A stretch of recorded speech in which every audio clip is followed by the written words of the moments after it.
Okay, now I'm presenting my screen. Please let me know whether it is visible or not. I think it should be visible, isn't it? Okay, good. So संकल्प के कुछ doubt थे, उन doubts को हम पहले clear करेंगे और उसके बाद में हम सर्कुलर परम्यूटेशन शुरू करेंगे. Okay. So I think संकल्प your doubt is from practice set exercise 3.2. बराबर 3.2 में कुछ तो 6th क्वेश्चन में सेकंड सब क्वेश्चन जो है वो तुम्हारा डाउट था. Okay, just let me go to the practice set 3.2 3.1. okay, yeah, it's here. Okay, so is this the question, Sankalp?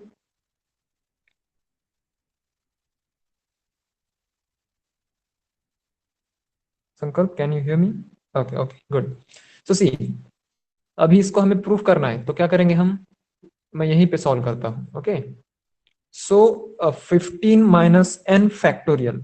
So 15 minus n factorial को मैं लिख सकता हूं 15 माइनस n और 15 माइनस n माइनस 1 फैक्टोरियल. बराबर 15 minus n minus 1 factorial मैं यहाँ पे लिख सकता हूँ और 13 माइनस n फैक्टोरियल को मैं एज इट इज रखूंगा, तो 15 माइनस n माइनस 1 जो बनेगा दैट इज 14 माइनस 1 फैक्टोरियल बन जाएगा.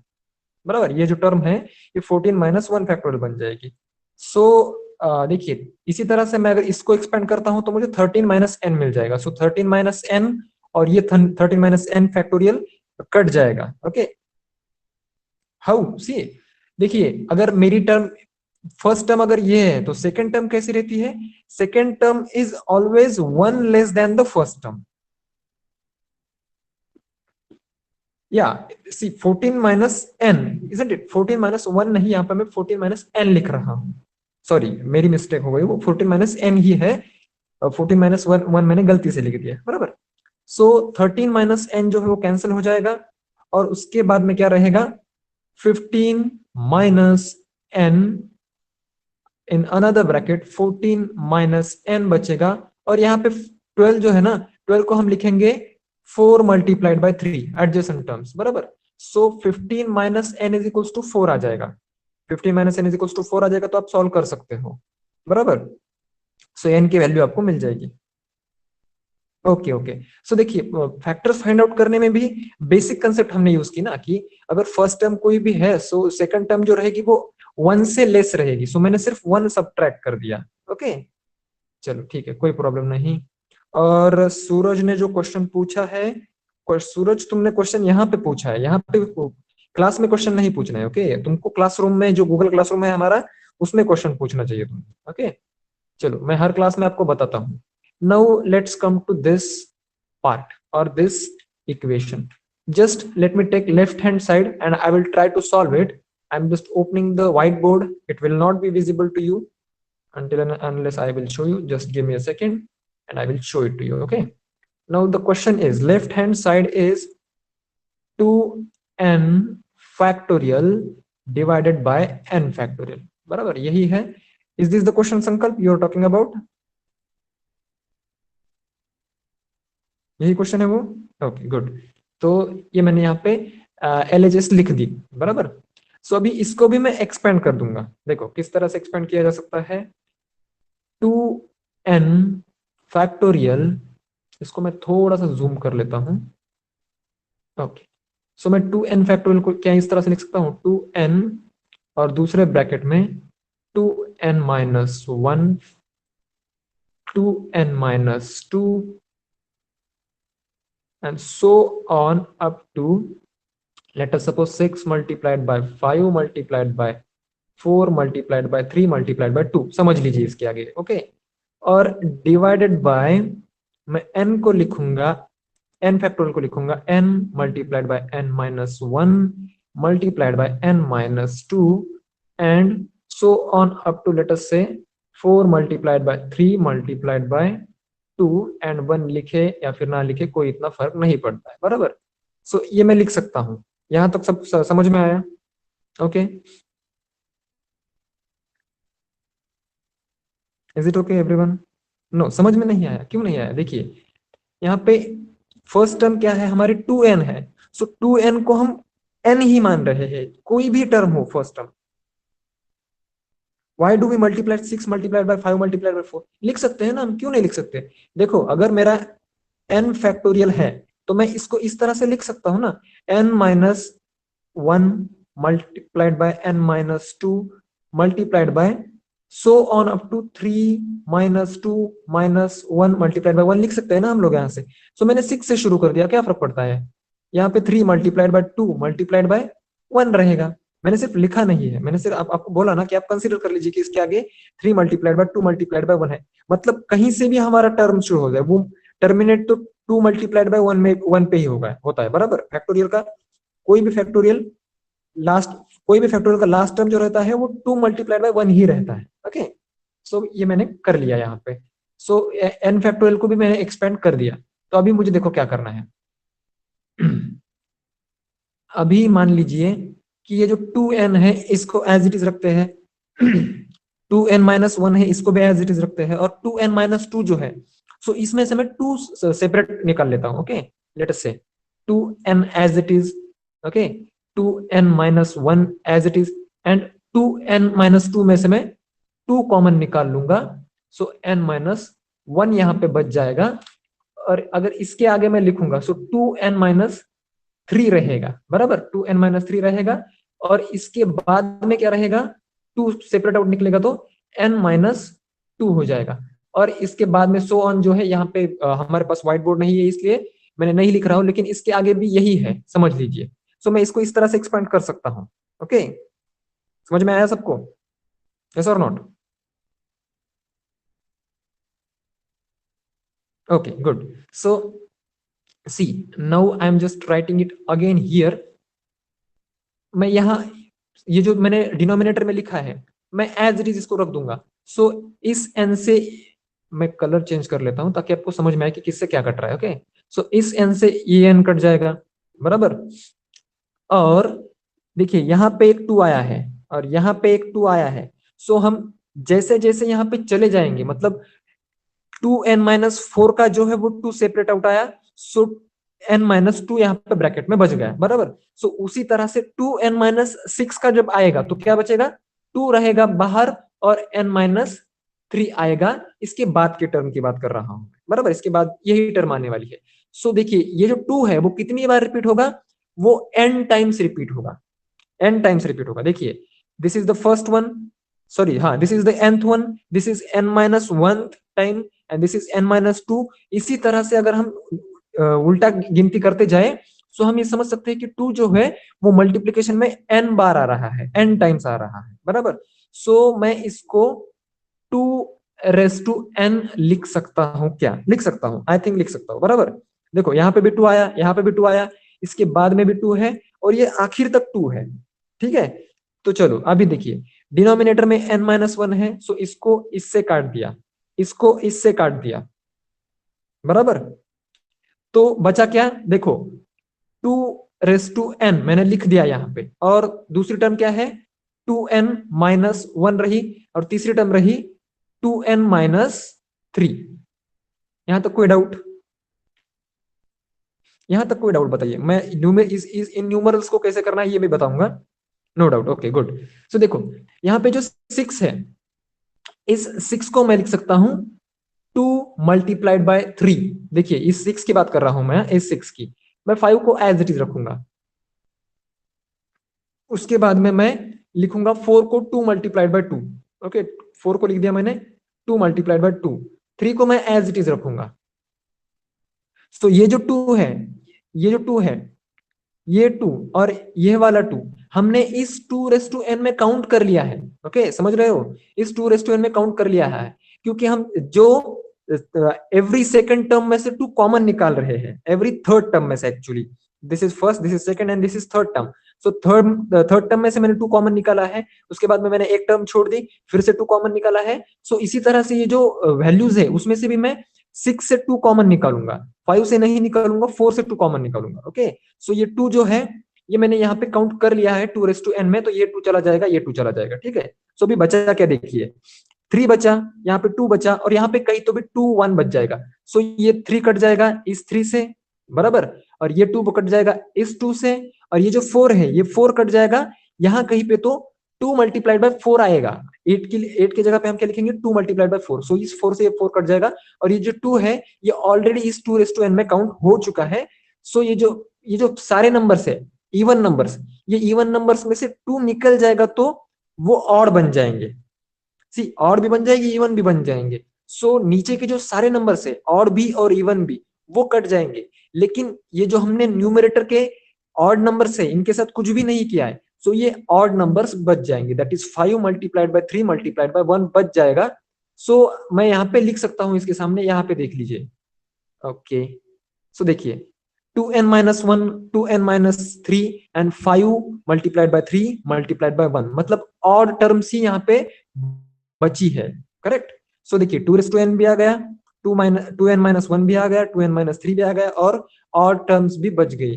सो अभी इसको अगर आप शांति से घर पे सॉल्व करेंगे तो आपको सब कुछ समझ में आ जाएगा। मैंने थोड़े से कम टर्म्स लेके आपको समझाया है, ठीक है। मैंने 2n-3 तक ही लिया, आप हो सकता है तो 2n-8 तक ले लीजिए, 2n-10 तक ले लीजिए, जिससे कि आपको मोर क्लियरिटी आ जाए। और मैंने 6 से शुरू किया, ठीक है। आपको डाउट था कि मैंने 6 से क्यों शुरू किया, सो आप 3 से भी शुरू कर सकते हैं, 4 से भी शुरू कर सकते हैं, और इवन आप 10 से भी शुरू कर सकते हैं। 10 multiplied by 8 multiplied by 9 multiplied by 7 multiplied by 6। सो इस तरह से 10 से भी अगर आप मल्टीप्लाई कर देंगे तो भी, मतलब जितना बड़ा आप एग्जाम्पल को एक्सपैंड करोगे उतना आपको ज्यादा समझ में आएगा। Okay, so I hope you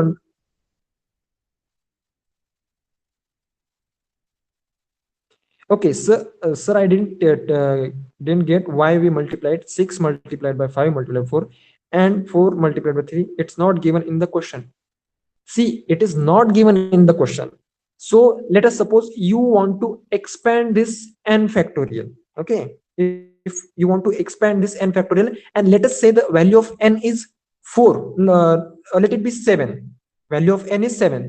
So what I will write, 7 multiplied by 6 multiplied by 5 multiplied by 4 multiplied by 3 multiplied by 2 multiplied by 1. So as you can see here, यहाँ पे लास्ट टर्म्स जो है 6 मल्टीप्लाइड बाय 5 मल्टीप्लाइड बाय 4 तो आ ही रहा है ना। सो मतलब कोई भी नंबर हो वो जो टर्मिनेट होगा उसका फैक्टोरियल टर्मिनेट होगा तो इसी टर्म से टर्मिनेट होना है।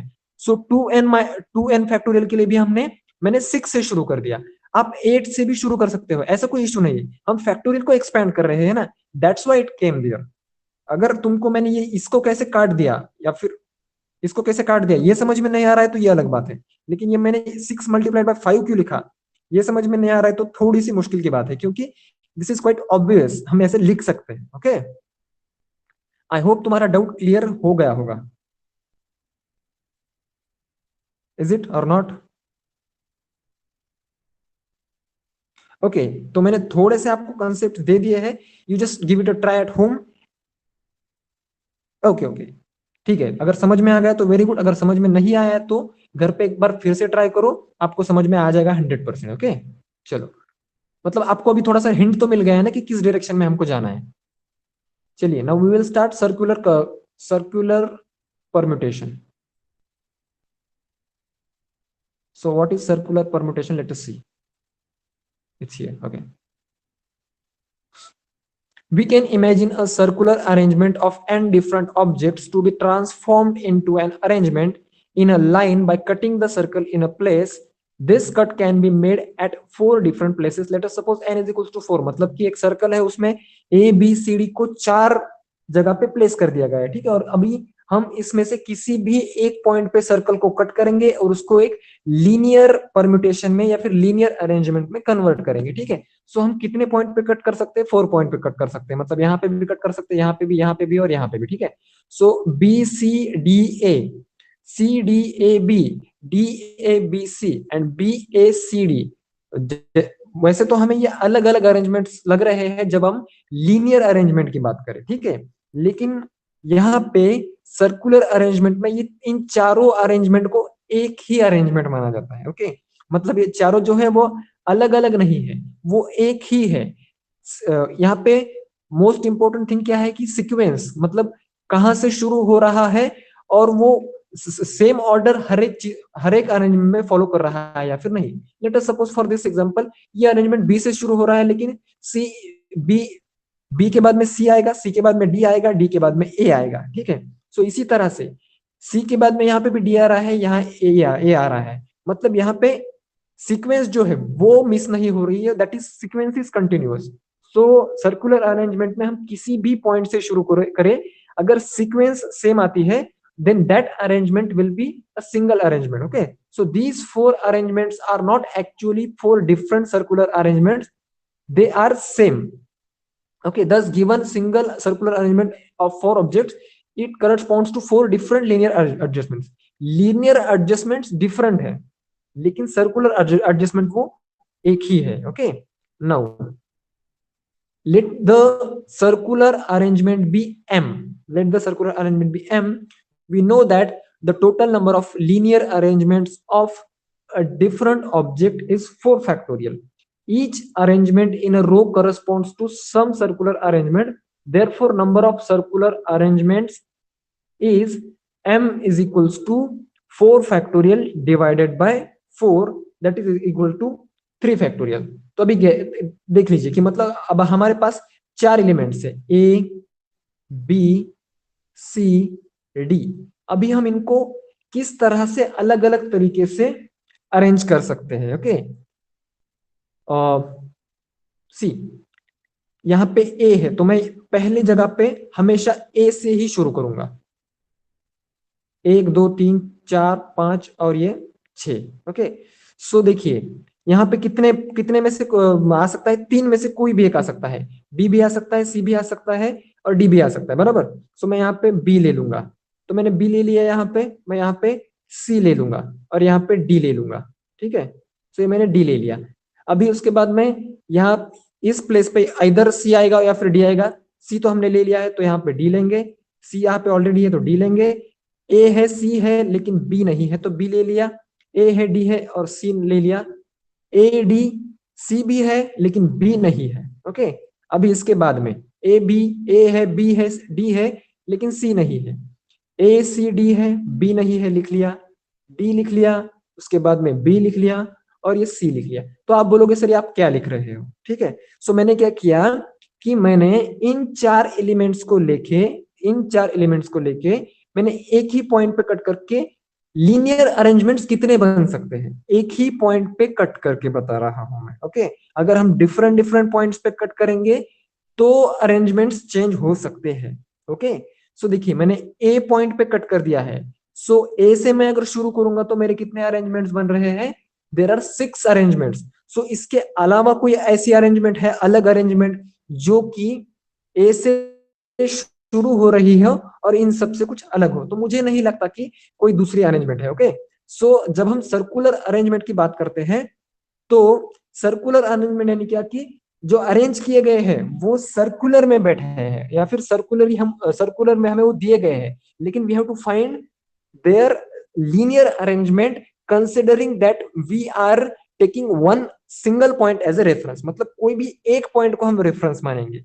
ओके, अगर हम 4 अलग अलग पॉइंट्स को रेफरेंस मानते हैं तो हमें 4 अलग अलग पॉइंट्स के लिए 6 अलग अलग डिफरेंट अरेंजमेंट्स मिलेंगे। सो मैंने ए पॉइंट को रेफरेंस माना और 6 अरेंजमेंट्स मिल गए।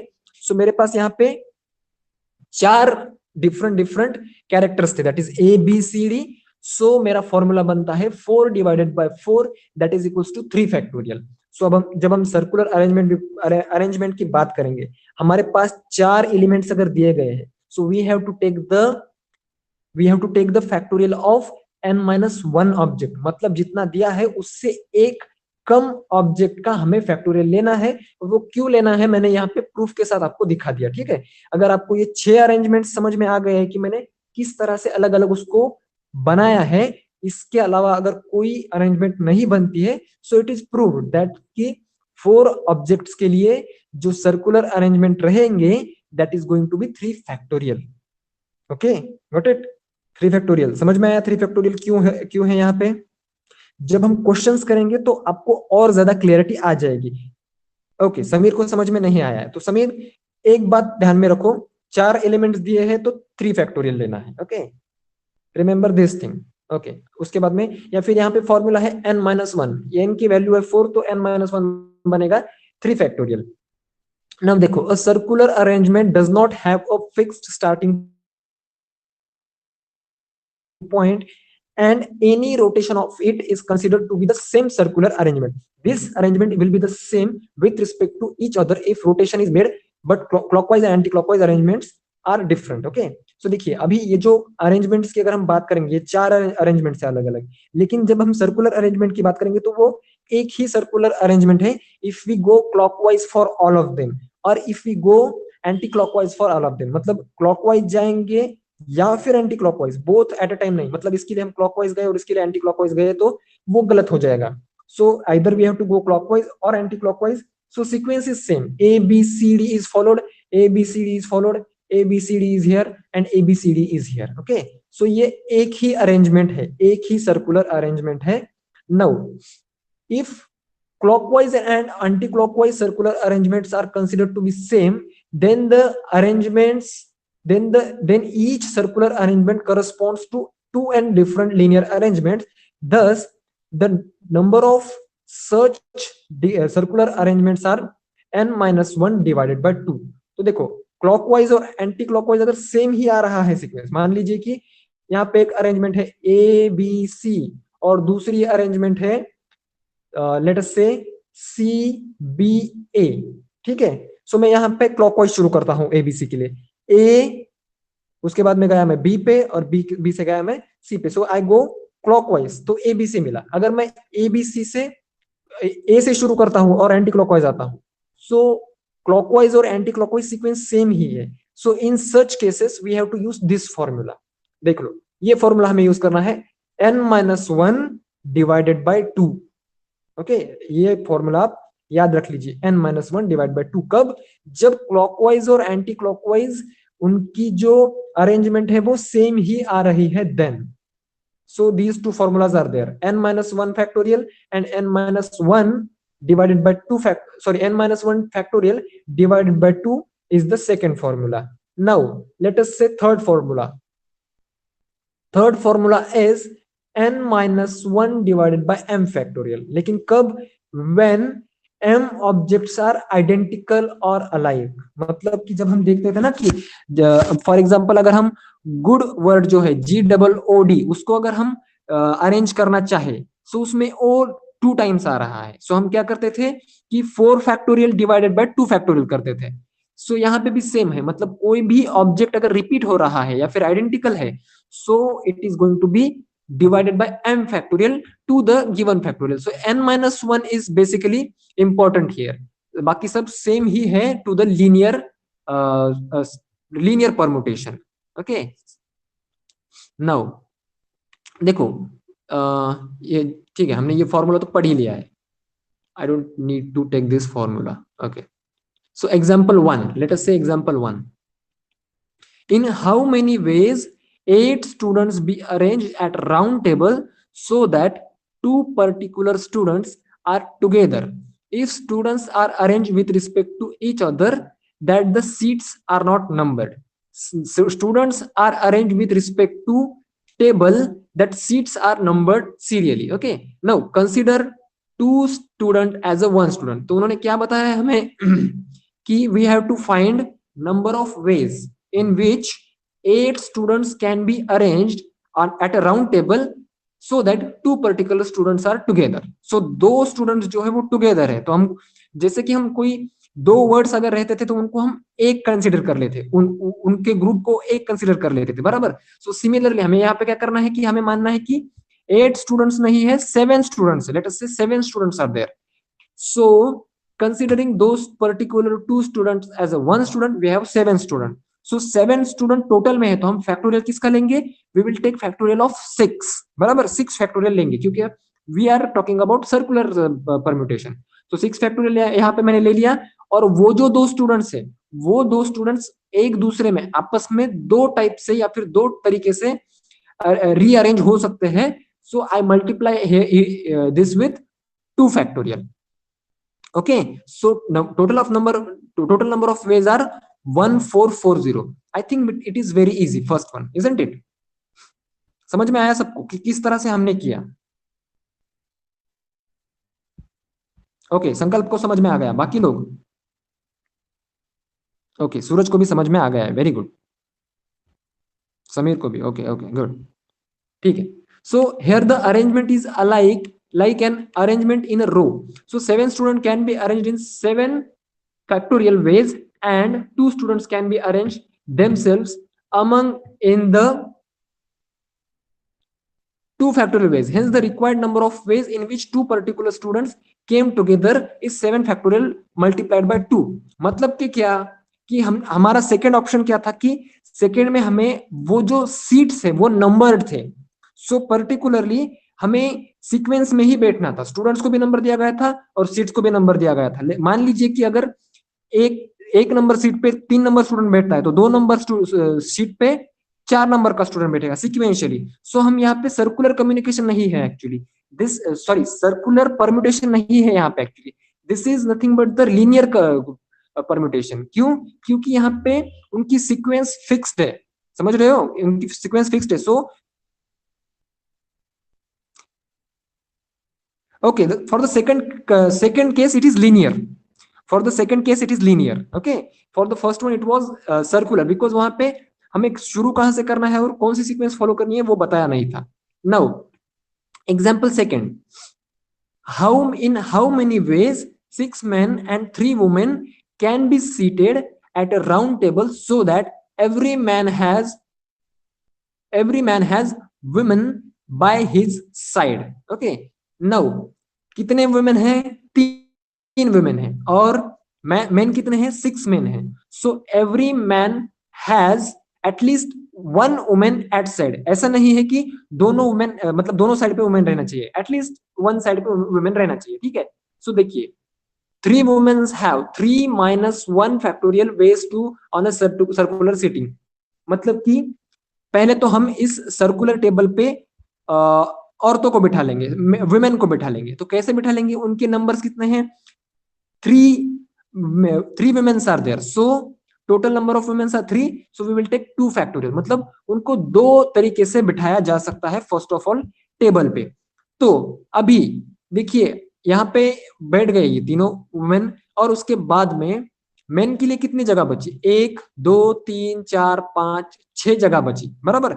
मतलब कि हर एक वुमेन के साइड में इधर राइट में और लेफ्ट में एक एक मेन बैठ सकता है। सो 6 जगह बची, और हमारे पास मेन कितने हैं?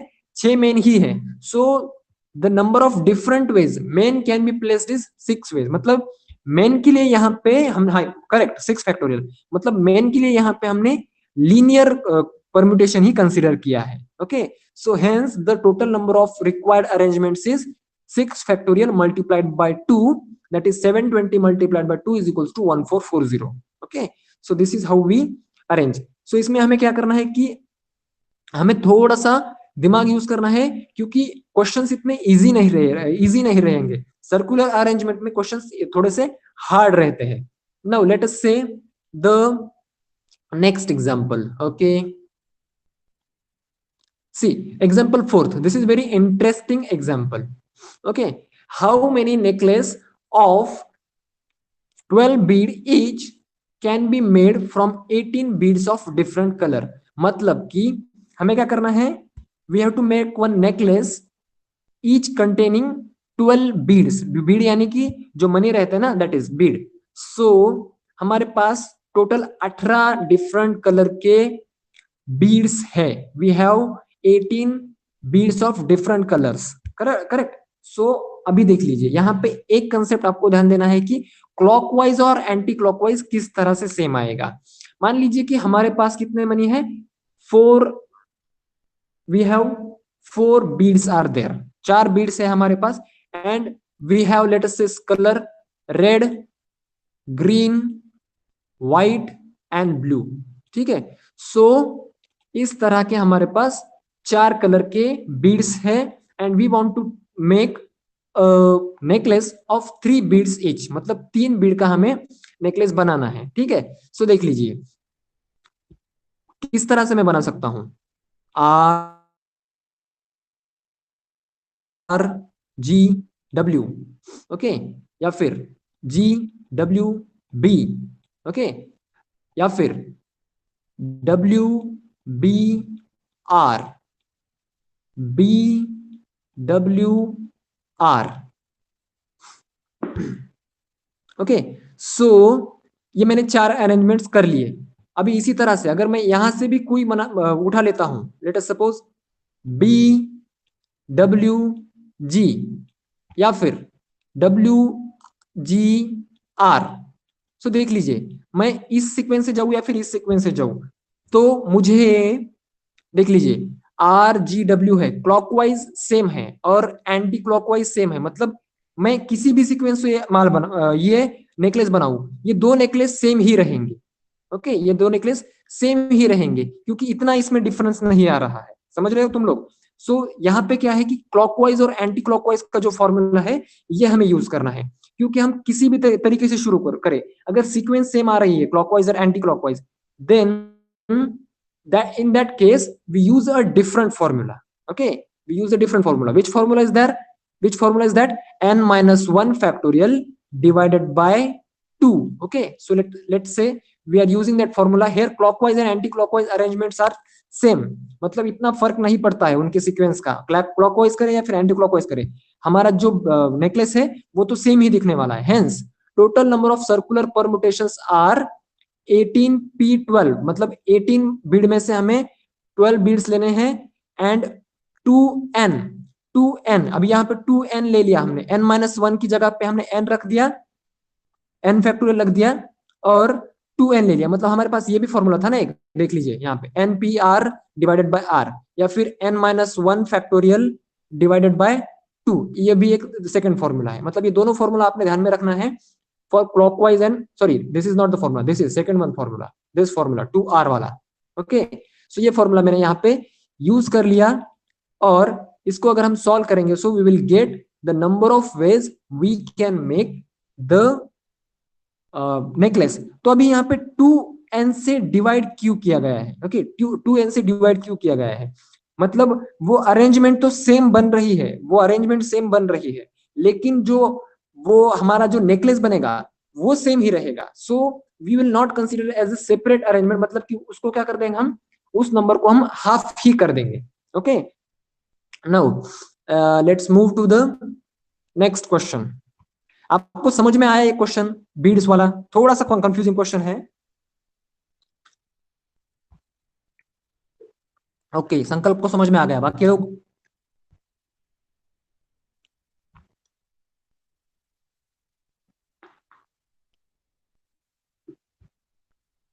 ओके गुड, ठीक है। सो 3 boys and 3 girls are to be seated around a table in a circle. Among them, boy X does not want any girl as a neighbor and girl Y does not want any boy as a neighbor. How many such distinct arrangements are possible?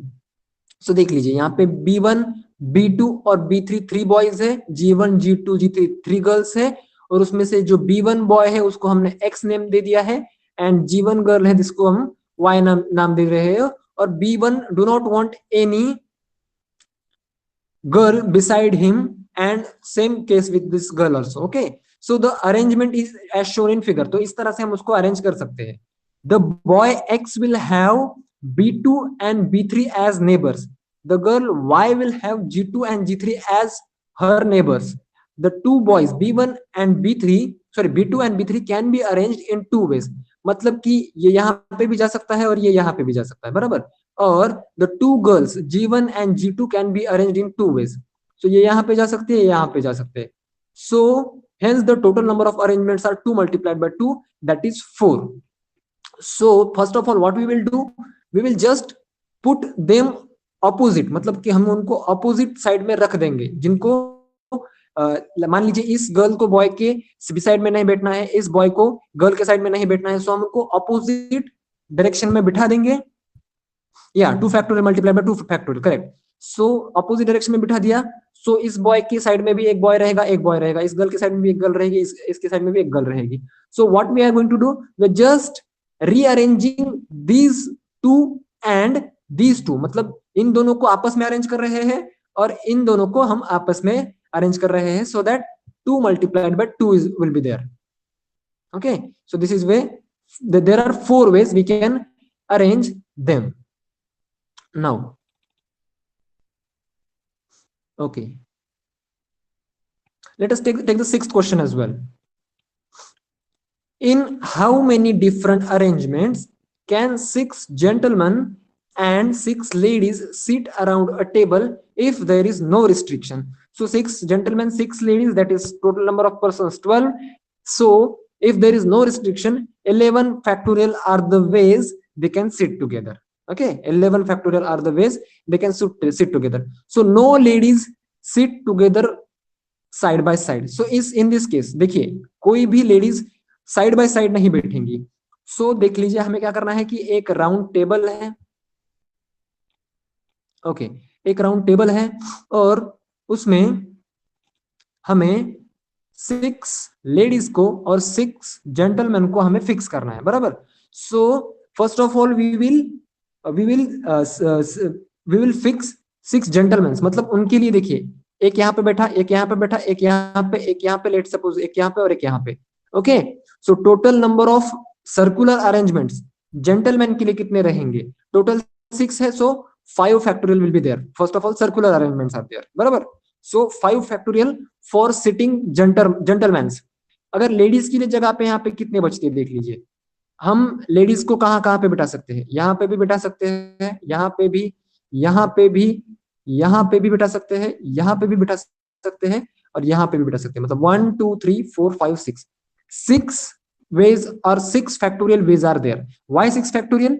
Because again the second term is linear permutation. क्योंकि इसमें sequence का इतना कुछ फर्क नहीं पड़ेगा. Okay, यहाँ पे ये सर्कुलर कम्युनिकेशन के अंडर नहीं आएगा. Second term will be always linear permutation. अगर फर्स्ट को हमने सर्कुलर वेज से रीअरेंज किया है, अरेंज किया है, तो second we have to take as a linear. Okay, so 5 factorial for the gentlemen and 6 factorial for the ladies. So in this way we can do the arrangement. I hope you understood this. Yes or no? Okay, Sankalp, Sameer, Arya. Okay, good. चलो,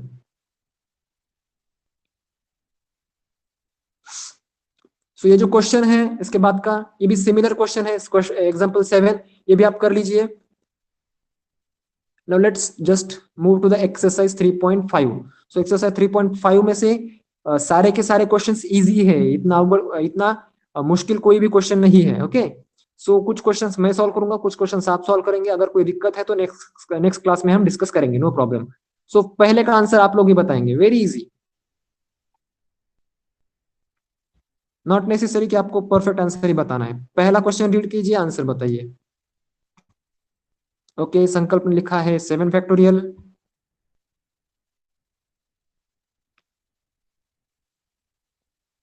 अच्छा, इन्होंने भी लिखा है 7 factorial,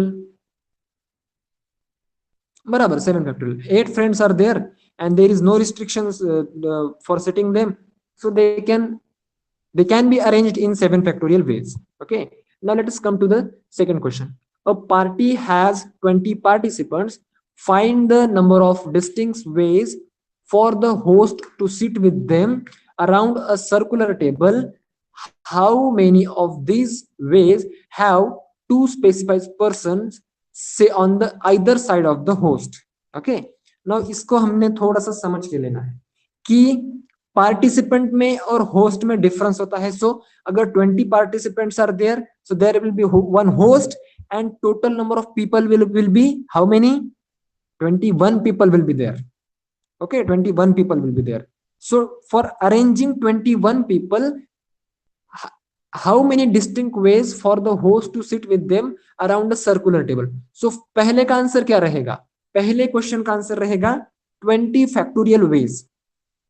समझ में आ रहा है आपको? आधा क्वेश्चन तो हमारा सॉल्व हो गया कि 20 फैक्टोरियल वेज. एक होस्ट, 20 पार्टिसिपेंट, टोटल लोग 21. उनको हमने किसी भी रिस्ट्रिक्शन के अलावा, मतलब किसी भी without any restriction, we have rearrange them in a 20 factorial ways. Now let's come to the second part. How many ways of these ways have 2 specified persons on either side of the host? अभी मान लीजिए कि एक circular table है, okay. सो यहाँ पे host बैठ रहा है, होस्ट को मैं थोड़ा सा अलग कलर में ड्रॉ कर लेता हूँ, और यहाँ पे एक पर्सन है और यहाँ पे एक पर्सन है। This is A and this is B and this is let us say host for H, H for host, okay.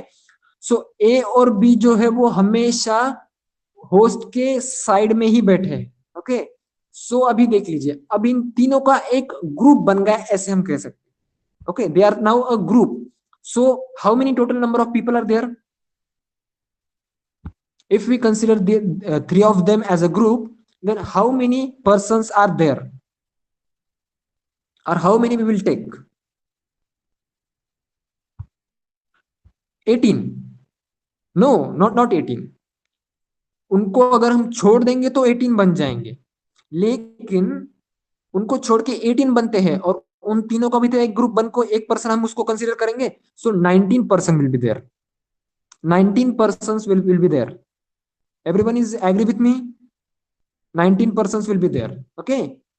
So first of all, arranging them, 19 factorial we will write it, okay। 19 factorial, sorry, 19 factorial आएगा क्या ये? Will it be 19 factorial? Yes or no?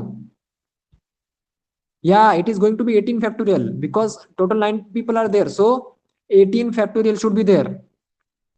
Yes, because circular table. And अभी देखो multiplied by, ये b जो है ये यहाँ पे भी जा सकता है, और ये जो है यहाँ पे भी आ सकता है। सो इनको भी हम दो वे से अरेंज कर सकते हैं। So this is going to be the final answer,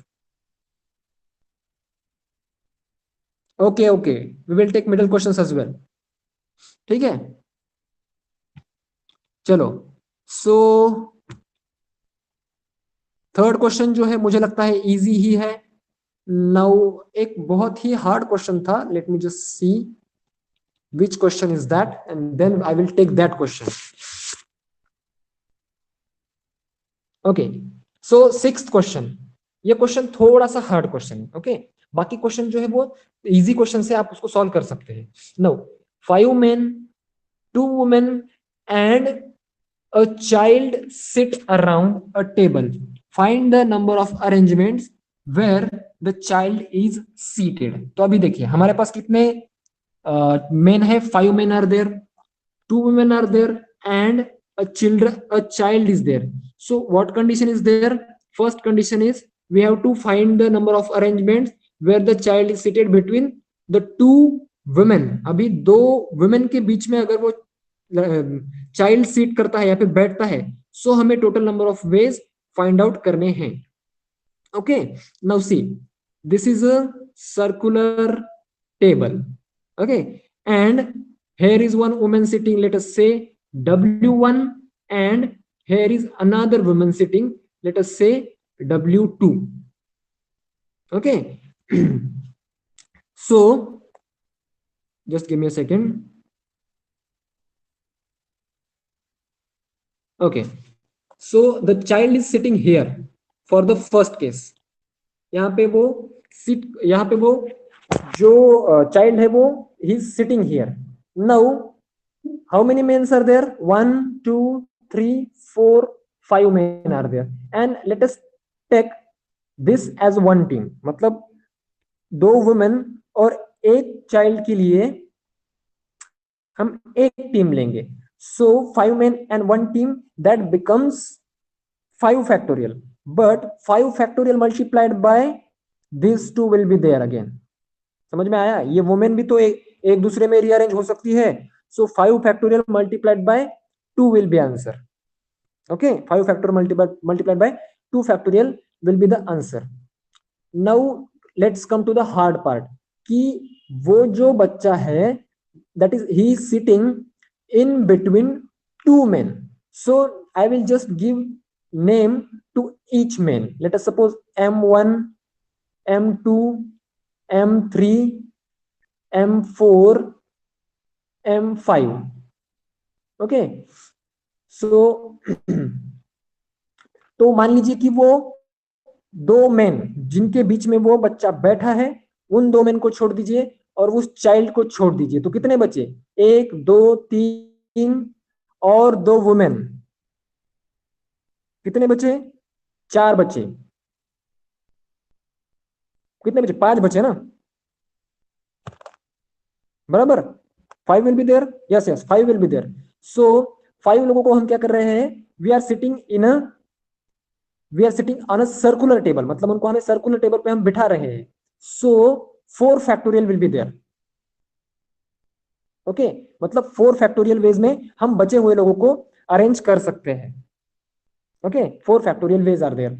now let's come to the arrangement between the man and the child. अभी ये जो चाइल्ड है, मान लीजिए कि M1 और M2 के भी बीच में बैठ सकता है, M2 और M3 के भी बीच में बैठ सकता है, और M3 और M4 के भी बीच में बैठ सकता है, M4 और M5 के भी बीच में बैठ सकता है, या फिर M5 और M1 के भी बीच में बैठ सकता है। That means there can be 5 teams.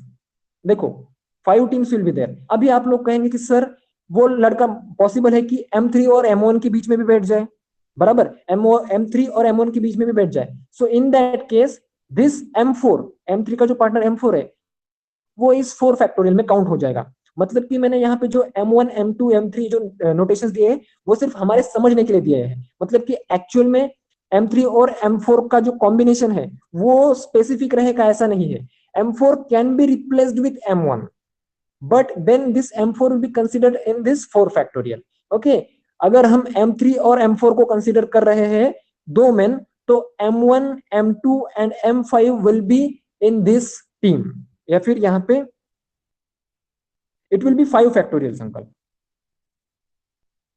okay, it will be 5 factorial। no total answer, okay okay wait we will see what is the total answer। see ये 5 टीम्स आपको समझ में आ गए।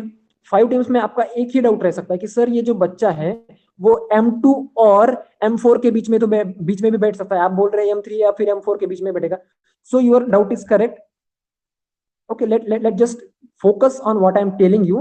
I will tell you the answer, then you cross verify। okay, just see। so मैंने यहाँ पे 5 team बैठा लिए। so 5 टीम में से कोई एक टीम में वो लड़का बैठेगा, ठीक है। so 5P1, मतलब 5 में से एक टीम के अंदर मुझे उस बच्चे को फिक्स करना है। So this will be the my second option और सेकंड फैक्टर। लेट अस से now M1 and M2 can be arranged like M2 M1 and M1 M2। मतलब यहाँ पे अगर मैं 2 से मल्टीप्लाई करूंगा, so this will be your answer 2 multiplied by 4 multiplied by 5P1। okay, 2 multiplied by 4 factor multiplied by 5P1। so इसको अगर हम सॉल्व करेंगे, so let me just solve। 2 multiplied by 4 factorial is 4 multiplied by 3 multiplied by 2 and 5 factorial। 5 factorial is multiplied by 5 multiplied by 4 multiplied by 3 multiplied by 2 और divide में मैं लिखूंगा 5 minus 1 is 4 factorial। y is 2। देखिए ये जो team है ना, जो जिसको हमने कंसीडर किया है, वो टीम भी तो एक दूसरे में अरेंज हो सकती है, रीअरेंज हो सकती है ना। M1 M2 हो सकता है या फिर M2 M1 हो सकता है। So that's why we take the 2 here. Okay, so now यहाँ पे 5P1 की जगह पे मैंने 5 फैक्टोरियल तो लिख दिया, और 5 minus 1 दैट इज 4 फैक्टोरियल यहाँ पे लिख देंगे। 4 multiplied by 2 multiplied by 3। सो 3 से 3 जाएगा, मतलब ये तीनों जो है यहाँ पे राइट साइड के ये कट ही जाएंगे, ठीक है। So 5 2s are 10, 10 3s are 30, 30 4s are 120 and 122s are 240। so 240 ways will be there। 240 ways में ये अरेंजमेंट हो सकती है। थोड़ा सा कॉम्प्लिकेटेड है, अगर आपके पास और कोई टेक्निक है तो उससे भी सॉल्व कर सकते हैं, लेकिन ये टेक्निक मुझे सही लगी इसलिए मैं इस टेक्निक से जा रहा हूं। Okay, so please try this at home. This is the hardest example in this practice. मैंने पूरा प्रैक्टिस से सॉल्व किया है, सो इसमें यही थोड़ा सा हार्ड एग्जांपल मुझे लगा, बाकी जो एग्जांपल है वो बहुत इजी एग्जांपल है। Okay, now let's take another example of different type. 4 objects in a set of 10 objects are alike. आप ही आंसर बता देंगे, बता दीजिए what will be the answer of this. 4 objects in a set of 10 objects are alike, पहले line में ही answer आ जाएगा। सेकेंड लाइन पढ़ने की भी जरूरत नहीं, व्हाट इट विल बी, समझ रहे हो? यस और no? Four objects in a set of 10 objects are alike same, so 10 total number of objects are 10, so our answer will be 9 factorial, but as four objects are alike, so 4 factorial will be in divide. Yeah, correct. So this is the answer for the ninth one. Eighth one solve कर लीजिए, इतना कुछ मुश्किल नहीं है. 15 persons sit around a table, find the number of arrangement that two specified persons are not sitting side by side. Okay, ठीक है. सो इसके बाद में एक और क्वेश्चन था जो कि थोड़ा सा मुझे हार्ड लगा. इससे पहले एक क्वेश्चन था, एक मिनट, let me just check that question. 8 men and 6 women sit around table, how many? No men together, नहीं, exactly 2 women are together. Okay, okay, ठीक है. Find the number of ways for 15 people to sit around the table so that no two arrangements have the same neighbor. तो ये concept क्या है देख लीजिए. Fourth one थोड़ा सा इसमें एक कंसेप्ट है, इसलिए मैं क्वेश्चन ले रहा हूं. क्वेश्चन हार्ड नहीं है, लेकिन यहाँ पे एक कंसेप्ट समझाना है. अभी मेरे पास 15 पीपल की जगह पे मान लीजिए कि कितने पर्सन है? 4 पर्सन है. How many person are there? 4 person are there. Let us say A B C D. मैंने फिर से वही लिख दिया. ओके, सो यहाँ पे मैं लिखूंगा ए बी और लेट अस से डी सी. फिर से ए लिख दिया, ए लिख दिया, ए एंड ए. 1 2 3 4 5 6 हो गया. C C D D. Okay, now यहां पे मैं लिखूंगा डी लिख सकता हूं, उसके बाद में डी लिख सकता हूं, उसके बाद में डी और बी, बी और सी एंड सी और बी. ओके, नाउ देख लीजिए, मैंने यहाँ पे 4 लोगों का सर्कुलर परमुटेशन जो है वो फाइंड आउट कर लिया. That is 6 ways 3 factorial. हमें पता है बराबर, 3 फैक्टोरियल तो आता है, ये हमें पता है. लेकिन जब ऐसा कोई क्वेश्चन आता है कि 2 पर्सन्स और 2 पर्सन जो है वो मतलब साइड बाय साइड नहीं रहना चाहिए. Let us say no 2 arrangements have the same neighbours, मतलब कि सेम नेबर्स नहीं होना चाहिए. फॉर एग्जाम्पल अभी यहाँ पे बी का हम बात करते हैं, बी के नेबर्स कौन से हैं? A and D are the neighbours of B. Okay, for this case B के नेबर्स है ए और सी जो कि अलग अलग है. यहाँ पे बी के नेबर्स है सी और डी जो कि अलग अलग है. यहाँ पे बी के नेबर्स है डी एंड ए. मैंने यहाँ पे लीनियरली लिखा है, लेकिन अब अगर हम इसे सर्कुलर में ड्रॉ करेंगे तो बी के नेबर्स डी और सी ही आएंगे बराबर. यहाँ पे बी के नेबर्स है डी और सी, एंड यहाँ पे बी के नेबर्स है सी और सी एंड ए. सो बी के नेबर हम ए और डी के लिए जब बात कर रहे हैं, सो यहाँ पे 2 अरेंजमेंट्स ऐसे हैं जिनमें कि नेबर्स सेम आ रहे हैं. ओके, नेबर्स आर सेम, मतलब ए और डी जो है वही नेबर्स है बी के फॉर दीज 2 केसेस. और अगर इसकी बात करें, सी और डी यहाँ पे भी है, सी और डी यहाँ पे भी है. देखिए यहाँ पे भी सी और डी नेबर्स है, यहाँ पे भी सी और डी नेबर्स है. मतलब कि अगर नेबर्स रिपीट नहीं करने हैं हमें, so what we have to do, 3 factorial divided by 2 करेंगे हम सिंपली. मतलब कि जितने अरेंजमेंट्स बन सकते हैं उसमें से अगर हम हाफ करेंगे तो वो जो नेबर्स है किसी एक पर्टिकुलर ऑब्जेक्ट के वो रिपीट नहीं होंगे. Okay, so for this question देखिए यहाँ पे कौन सा क्वेश्चन था, 15 पीपल वाला था ना कोई तो. Okay, so fourth one is there like I think. So 15 people are there. So 15 people के जो अरेंजमेंट्स है वो बनेंगे 14 फैक्टोरियल बराबर, 14 फैक्टोरियल बनेंगे.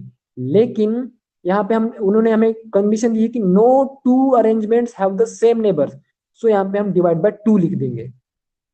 ओके, डिवाइड बाय 2 लिख देंगे तो ये क्वेश्चन सॉल्व हो जाएगा. इसके पीछे का ये कंसेप्ट था. बाकी के जो क्वेश्चंस है उनमें ज्यादा कुछ क्वेश्चन कंसेप्ट नहीं है, जो हमने पढ़ा है वही है, तो ट्राई कीजिए. सो यहाँ पे properties of permutation, n P n is equal to n factorial, मतलब एन और आर की वैल्यू अगर सेम है तो एन फैक्टोरियल आएगा, हमें पता है. अगर आर 0 है तो नीचे क्या हो जाएगा, ऊपर भी एन फैक्टोरियल रहेगा, डिनोमिनेटर में भी n फैक्टोरियल रहेगा, सो 1 आ जाएगा आंसर। np1 अगर आता है तो n आता है आंसर। ये वेरीफाई की हुई है हमने प्रॉपर्टी, इसमें कुछ वेरीफाई करने जैसा है नहीं, ठीक है, सिर्फ ये आपको याद होना चाहिए, कभी जरूरत पड़ सकती है इनकी। And these properties are for let us say permutation in general, okay, not for particularly circular permutation or linear permutation, just for general permutation. Now npr को हम ऐसे भी लिख सकते हैं, n multiplied by n minus 1 p r minus 1, ये लिख सकते हैं हम, जैसे कि हमने कुछ क्वेश्चंस में लिखा भी है इसको। Similarly n multiplied by n minus 1 और n minus 2 p r minus 2 भी लिख सकते हैं, और इसी तरह से हम एक्सपेंड कर सकते हैं। Know most important property is this, जो कि आपको रिमेंबर करना पड़ेगी। क्या प्रॉपर्टी है वो? npr है न्यूमरेटर में और npr minus 1 है डिनोमिनेटर में, so you have to take n minus r plus 1। So ये आप रिमेंबर कर लीजिए, ओके, दिस इज इंपॉर्टेंट, ये आप रिमेंबर कर लीजिए, याद कर लीजिए। सो आपके अच्छे से क्वेश्चन सॉल्व हो जाएंगे। And I think that's it for today. जो बाकी का जो पार्ट है वो हम कल देखेंगे। तो ये जो प्रैक्टिस सेट है ये सॉल्व कीजिए, अगर इसमें कोई दिक्कत आती है किसी क्वेश्चन में तो बताइए, ओके। और आज भी अगर कोई पार्ट समझ में नहीं आया तो उसके बारे में भी अगर हम डिस्कस करना चाहते हैं फिर से, तो we will discuss mostly, we will not take maths 2 tomorrow, we will take physics tomorrow. और जो हमारा मैथ्स 2 का लेक्चर रहेगा वो ट्यूसडे को ही रहेगा, next lecture, okay. So yeah that's it for today and bye bye. Which doubts Suraj? Okay, Suraj के कुछ डाउट्स है तो मैंने, सूरज आज संकल्प के तो डाउट्स क्लियर कर दिए, लेकिन मैंने तुम्हारे डाउट्स शायद देखे नहीं क्लासरूम पे, okay. So I will just check that doubts and then I will take your doubts, okay, no problem, we will take each and every doubt. Bye bye.